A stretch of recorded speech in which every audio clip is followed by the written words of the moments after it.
G'day, it's Prezzo here. Welcome back to episode 6 of the Stuart number 8 mill engine build. In this episode we're going to have a look at the planes cylindrical turn parts for this engine. So that's the cylinder bottom cover, the top cover and the piston. There's also a gland which is fitted to the bottom cover for a steam tight seal or the piston rod. In this video I'm not going to talk too much about what I'm doing. I'm guessing if you're following this series so far you're already a model engineer or you're hoping to take up the hobby, in which case you probably already understand the importance of reading drawings and following dimensions and working to tolerances. So I'm just going to go ahead and make the parts and we'll follow along as I do that.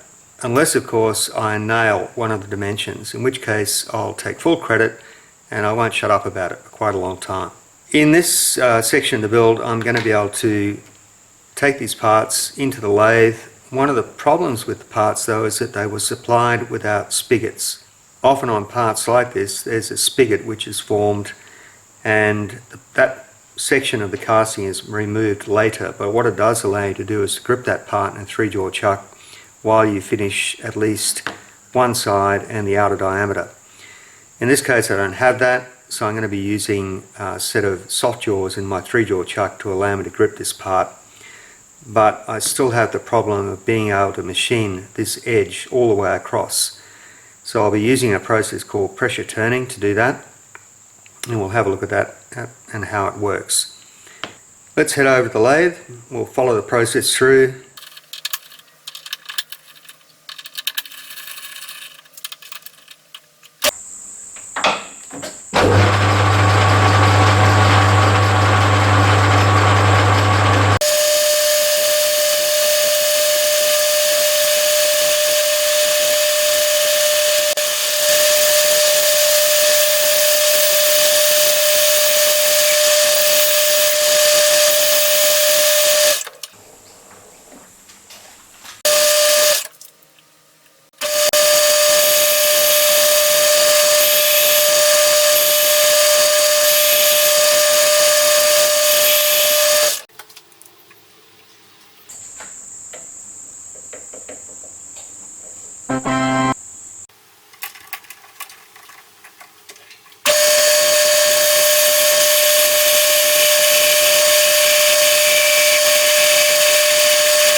So that's a bit of a fail really. I was just turning that outer diameter there and it sort of didn't grip tight enough in the chuck, so it's sort of moved a bit. I'm having trouble recentering that. So what I'm going to do is, given that all of this side is pretty much finished, I'm going to machine the soft jaws so that it'll grip on that register which fits inside the cylinder. I can then flip that round and support it from the back, and I'll machine both the outer diameters. This is the cylinder top cover. I'll do both of those at the same time. It's just one of those cases where I was a bit reluctant to grip that too tight because that cast iron there is very, very thin. I was worried about cracking that or distorting it, so I nearly got away with it, but that's how it goes.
Alright, almost nothing went right on that particular job. I don't know if you noticed, but when I was turning the chamfer here, the back surface is not parallel to the front surface that I machined first. I suspect the front plane of my soft jaws weren't in alignment and I didn't correct that, so I may have to go back and reverse that and machine this side again just to clean it up and get it marginally more accurate than what it is. I did leave a couple of hundredths of a millimetre on there, which might allow me to get that right. So, bit of a fail really. Disappointed with that. I still haven't broken these edges yet, but let's call that roughed out, and I'll have a go at the top cover, try and get that right, and I'll come back to this one.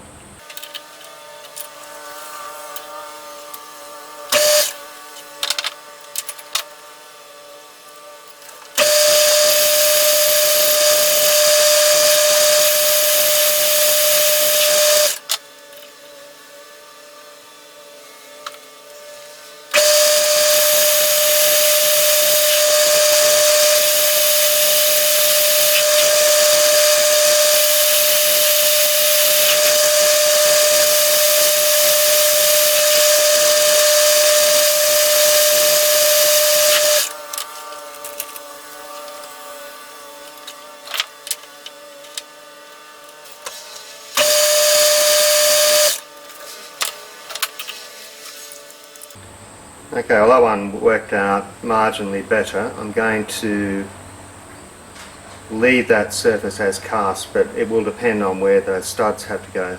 That could be an issue. But if I can, I'll leave that as cast.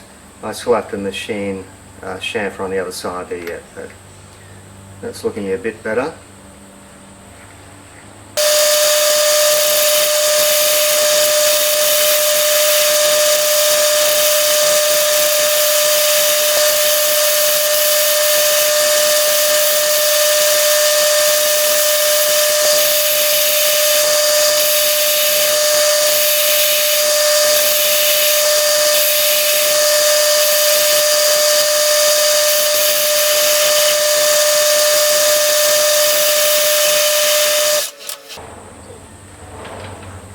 Okay, well I was going to leave that all cast on top, but when I checked the drawings it called for a 1-inch decorative spigot in the centre, and this space that I've just machined is where the studs and the nuts will go to hold that down against the cylinder.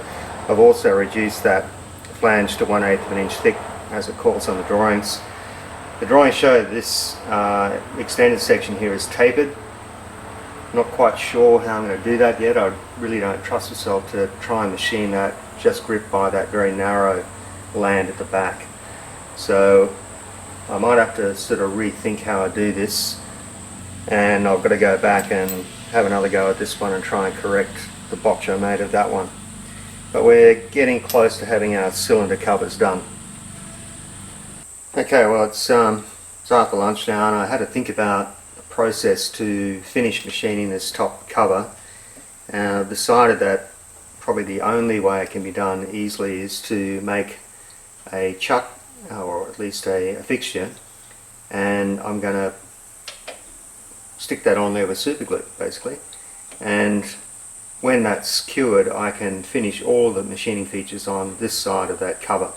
So I can do the chamfer. I think I've decided I'm going to machine that surface clean. I can do all the chamfers, and that side's finished, and then I'll just repeat the process for the other side. It will mean having to remachine this fixture, but that's easy enough. It's just a light alloy, and I've started with basically something that's the smallest diameter, so I can just keep increasing the diameter and modify it as I go. There's enough material there too that I can face that off as I go. This particular train wreck, I've decided that all of the features that I turned on this side are correct, and it's really that side, the one that I did last, that needs to be remachined. I'm particularly thinking about the bore in the center of that. So I'll do that same process. I'll just assemble that with super glue or CA adhesive, and then as I finish the machining process I can just heat that up and pop it off. And I've drilled a through hole so that I can get a rod through from the back just to pop it off. These are already clean. I didn't use any sort of coolant on these, so there's no embedded oil or anything like that. And you don't need a lot of this CA for this to work.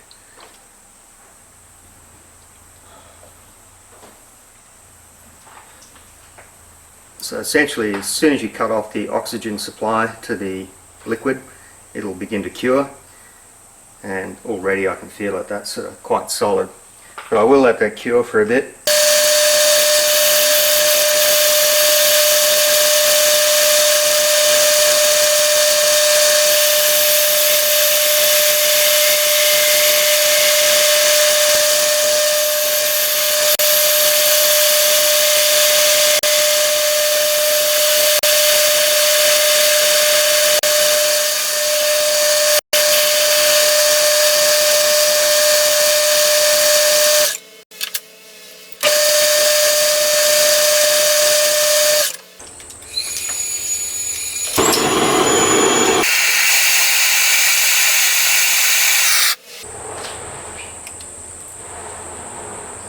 Okay, well that takes care of the cylinder top cover, except for one chamfer on that protruding section there, which I'll deal with later.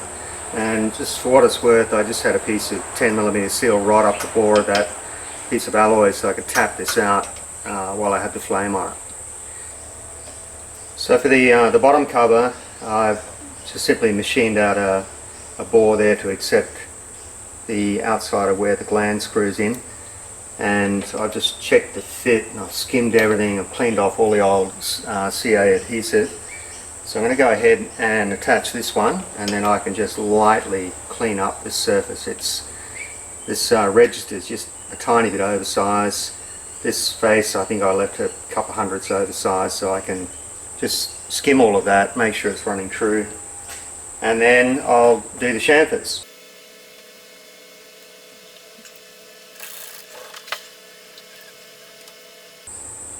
So I'll just leave that clamped for a couple of minutes and we'll come back and finish that one off.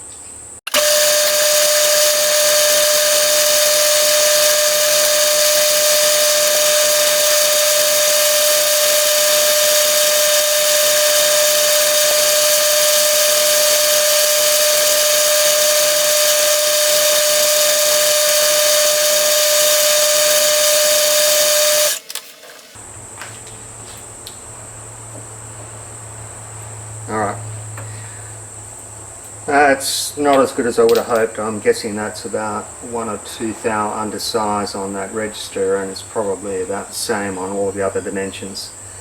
But the reality is that there's a gasket going in there, there's going to be studs holding everything in place, and I'll have a little bit of wriggle room just to align everything. So I'm just going to clean up this space here and I'll do the chamfer.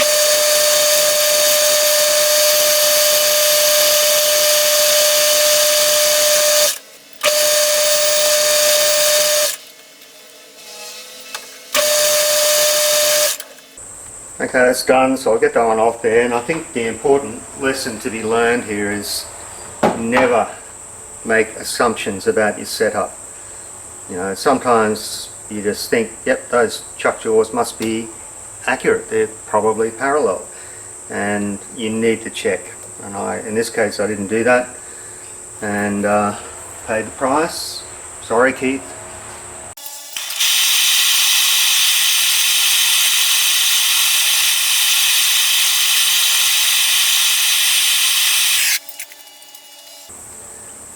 Okay, so there's my other, well, that's actually the bottom cylinder cover.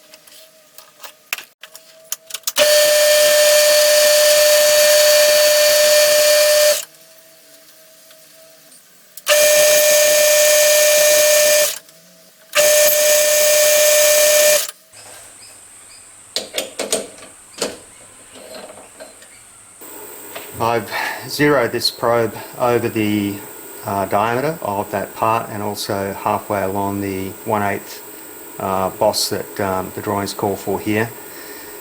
The drawings also call for 7 holes around the periphery of that boss, and really 7 holes.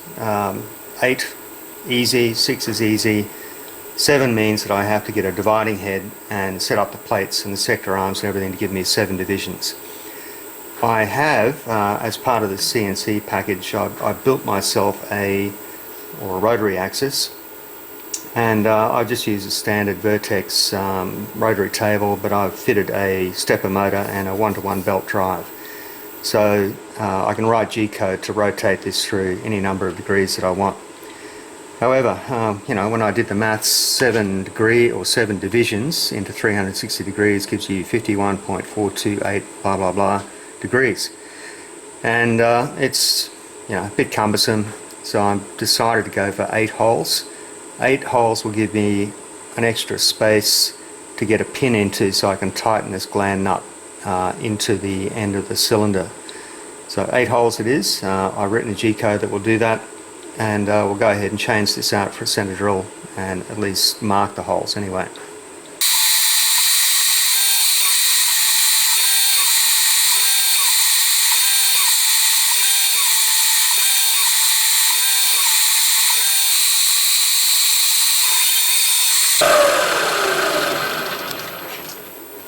Well, that's center drilled, so all I need to do now is swap it out for a 1/16 drill bit, and we'll finish drilling those holes.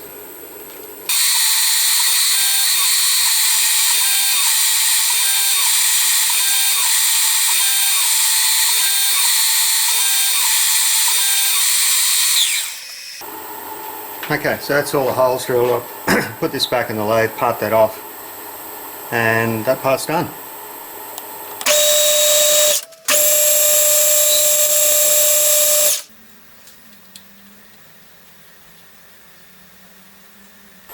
This is my setup for drilling the cylinder covers. I was able to lay the rotary table down on its flat base, and I have zeroed out my spindle on the exact center of that chuck. So I use my probe, use the centering tool to get that correct, And I've just checked, and that centre drill is passing exactly through that centre ball.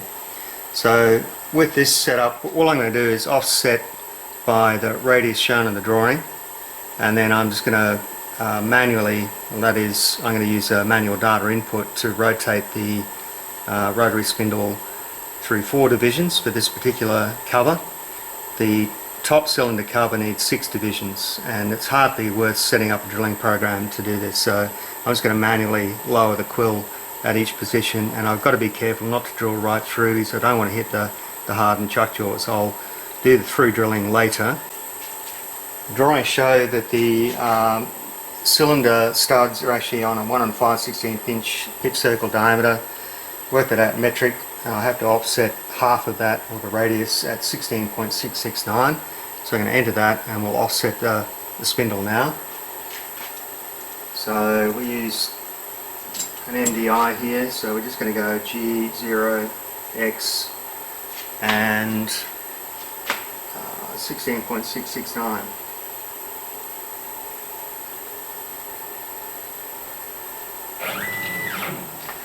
So that's where my hole centers are going to be.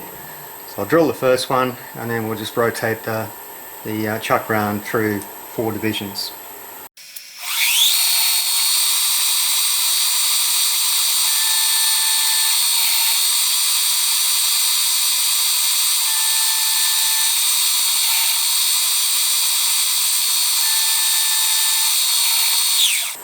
Alright, so there's my 4 index positions, and like I say, I'll take this out, drill right through the correct, I think I can drill this tapping size, I think it's 5 BA, and I'll transfer that onto the cylinder, and then I'll open these holes out later.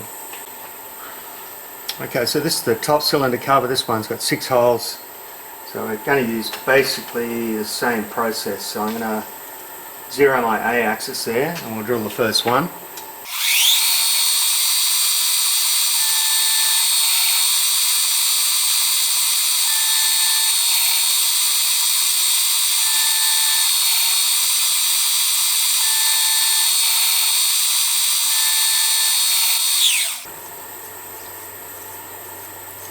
Okay, so that's top cylinder cover done.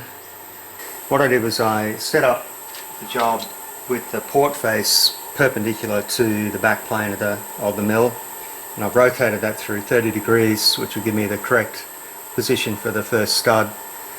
And then I'll zero my A there, and from then on it's just a matter of doing 60-degree increments all the way around for this end.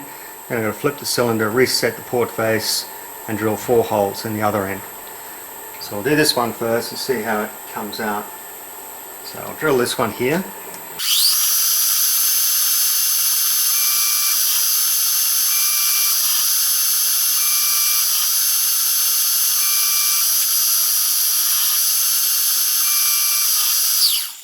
So I'm just going to flip this now, and we'll do the bottom cover. I know this looks a bit dodgy, but it's good enough for what we're doing here. The correct way to do this would be to mount an indicator on the spindle and indicate this part in, but I just don't want to shift my X or Y at this stage. So I'm pretty confident that's right, and it really doesn't make any difference if we're a fraction of a degree out. So what I need to do now is rotate that cylinder around 45 degrees to get my first hole position, and I'll zero A there. There we go. Alright, so that's my first hole position there.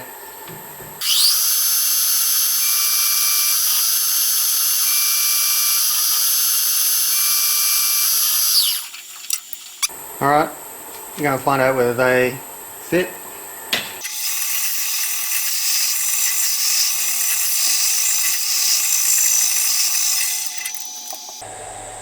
Yep, that looks good. You probably can't see, but that's lining up with the drilled holes in the cylinder underneath. So we'll do the bottom cover right through.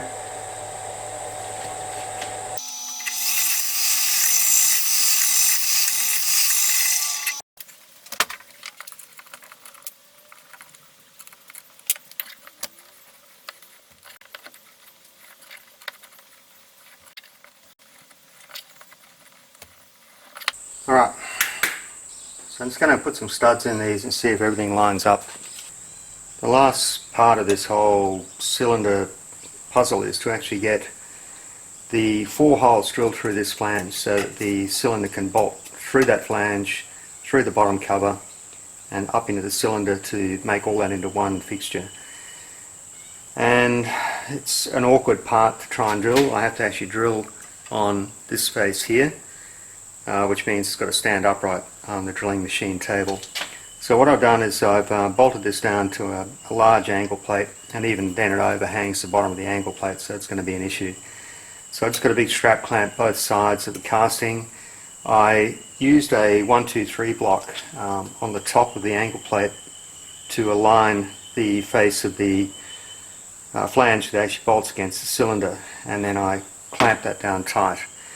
Then the next issue is that you have to get the, let's see how to hold that.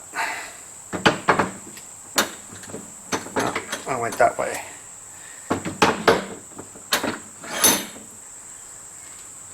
Next issue is that you have to get these 4 holes in the correct alignment relative to the base of the casting. So I've put a 3/16 Whitworth bolt down through the centre of the cylinder bottom cover. I've got a strap clamp inside the casting down here, and I just pinched all that up so it was relatively tight. And remember, there's a register on the bottom of this cover that fits inside the casting, the base casting.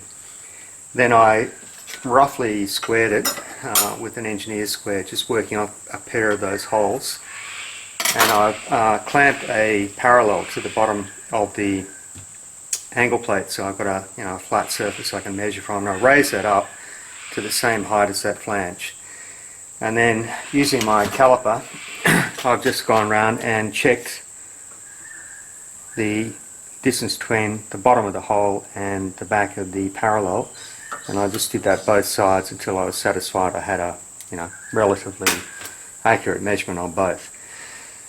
I know it looks like a dog's breakfast, and there's probably plenty of different ways you could do this that are far better than what I've done, but at the end of the day I'm just using the tools that I have, and I'm fairly confident that's going to work. So I'm going to spot through those 4 holes now and drill right through the casting, and I'm keen to know how I'm going to get access to the back of this pair of holes here. The drawing does say to drill right through with a clearance hole, so that means there must be a nut on the back of that. There's not a lot of room to get at it, but I'm just going to follow the drawings. Okay, I just went ahead and drilled all 4 of those holes and didn't realise that I hadn't switched the camera on, so my bad. But just the same, the setup that I've used here is the big angle plate sitting on the edge of the drilling machine table. I've got to have it right over the side because the casting hangs out past the bottom of the angle plate. And all I did was put the drill bit in the hole and then clamp it down, and then you've got to check and recheck to make sure the drill bit is entering the hole without flexing one way or the other. Because there's a tiny bit of movement when you clamp everything down, you've got to just backwards and forwards a bit. You can see that's going in there quite easily now without flexing, and I've got it clamped. So then you've got to make sure that all your clamps on your drilling machine table are locked before you try and drill that hole. So I did all 4 of them, didn't get any of it on camera, but I'm sure you've seen people drill holes before. So what I'll do now is disassemble all of this, and I'll try the cylinder on there and put the top cover on, make sure everything fits. Oh, and by the way, I used an extra toolmaker's clamp here just to be sure, even though that nut and washer are holding that flange down quite tight. I didn't want it shifting on me part way through the process. Well, it's 5:25 in the middle of January here in Australia. At the moment it's 37 degrees centigrade and about 60% humidity. So for anybody from our imperial countries, that's 98.6 degrees Fahrenheit. And those of you in the Northern Hemisphere are probably shivering right now, but really this is quite oppressive. I did mean to get a lot more done today in the shop, but the heat just got me down, so quite frankly I'm heading upstairs for a beer very shortly. But what I did get done after I finished all this drilling process was I made all of the studs for the top cylinder cover You may recall that I cocked this up. They were supposed to be 7 BA drilled holes and I did them 5 BA, so I made new studs, and I've also made studs for the bottom cylinder cover. I could not find in the kit anywhere the studs that it specified in the drawings for the bottom cylinder cover, so I've made those. I also made a stud driver which allows you to fit the stud into the tapped hole in the cylinder and drive it in hard, but then still be able to remove this stud driver by backing out that hex head screw there. That loosens the whole thing off and you can wind it back out again, or at least wind the stud driver off. So I've put all the studs in, I've checked the fit of all the covers, and they all seem to be going in quite nicely, so I'm happy that I drilled everything correctly. I've also fitted the piston gland, checked the fit on that, that's good. There is a couple of holes still to be drilled in the cylinder. There are 2 holes need to be drilled, actually I think they go there, 2 holes need to be drilled for the drain cocks. The drawing asks for 5/32 by 40 TPI model engineer threads in those, and I don't have that particular tap, so I've ordered a set and they should arrive shortly. I also need to drill for the exhaust port and actually fit the studs for the exhaust flange. On the drawing it doesn't show a raised boss there, and there's definitely a raised section there, and it's got 7A cast into it, and I suspect that these castings are actually common to several different Stuart engines. So I'm going to machine that raised boss off there and just leave it level, and then I'll go ahead and do all the drilling for that. In the steam chest there needs to be a hole drill for the inlet flange and 2 studs drilled and tapped for there as well. So I didn't get to the piston in this episode, I just sort of ran out of time and it's just too hot. So I'm going to do that next time, that'll be first up next episode. So I'm going to wind this up here. This is the end of episode 6, and if you've been following this series, I do thank you for some people are sending comments about how they're enjoying watching it. So for now, thanks for watching.